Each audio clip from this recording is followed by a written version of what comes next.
Viajar de comboio tem uma mística, há romance, poesia, paisagem e tempo para pensar. As estações de partidas e chegadas, encontros e desencontros, nos filmes e nos livros, tantos sonhos. Perdidos, afinal, na repetição dos dias de quem faz trabalho-casa, casa-trabalho. Que o digam os utentes da CP, para quem fevereiro foi de sobressaltos, com greves em cadeia, que o mês bem podia saltar do calendário. E já há nova paralisação marcada, desta vez dos maquinistas, de 10 a 17 de março. Os trabalhadores das empresas Comboios de Portugal e Infraestruturas de Portugal estão em luta, exigem aumentos salariais que acompanhem a subida dos preços. Os sindicatos querem 7,8%. A administração está limitada pelo acionista Estado a um aumento na massa salarial de 5,1%. A alguns calha menos do que isso. O impasse arrasta-se e já estamos em março. Fevereiro é mês de má memória. Poucos dias foram os que os utentes puderam ir descansados para a estação, apanhar o comboio habitual, sem sobressaltos, sem atrasos de 2, 5 e mais horas. Greve, serviços mínimos, hora de ponta. No primeiro dia do mês, um comboio ficou parado mais de 1 hora a 1 quilómetro da estação de Benfica, em Lisboa. Carruagens lotadas de passageiros, alguns a sentirem-se mal. Várias pessoas optaram por fazer o resto do caminho a pé. O Governo diz que vai acompanhar e, se necessário, intervir nas negociações que ponham fim à saga das greves. Paulo Raimundo, secretário-geral do PCP, chegou esta manhã ao entroncamento. Foi de carro, mas rapidamente apanhou o comboio. Numa locomotiva parada, tal como as negociações entre o Governo e os trabalhadores da CP. Não, o Governo tem que responder, porque são dois problemas que estão colocados. Desde logo o problema dos trabalhadores, em concreto. As razões justas que têm para exigir. E depois é o problema dos utentes e das necessidades que os utentes justamente também têm.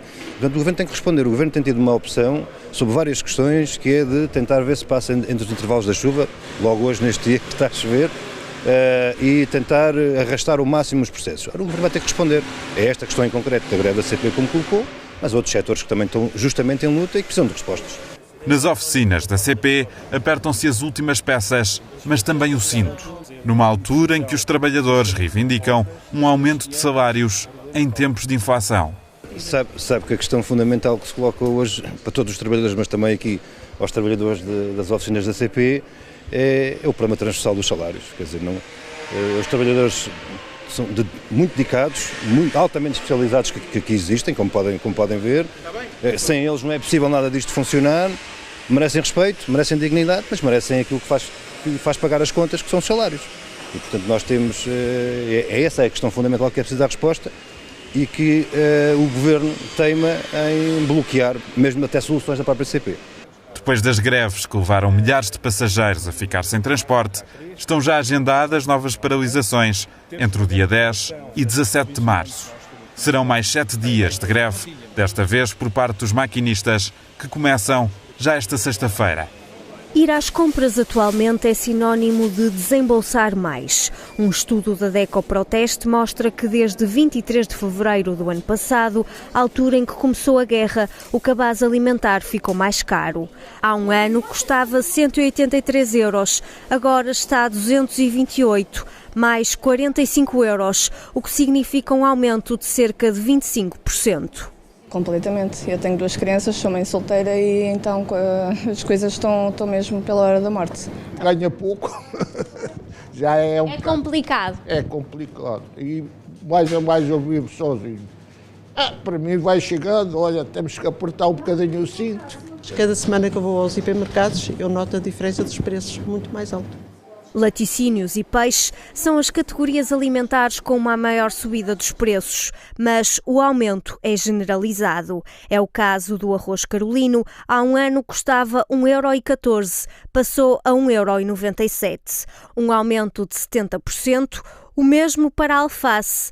O preço estava a pouco mais de 2 euros, passou para 3,42. Alimentos básicos como a cebola, azeite e leite sofreram um aumento de mais de 40%.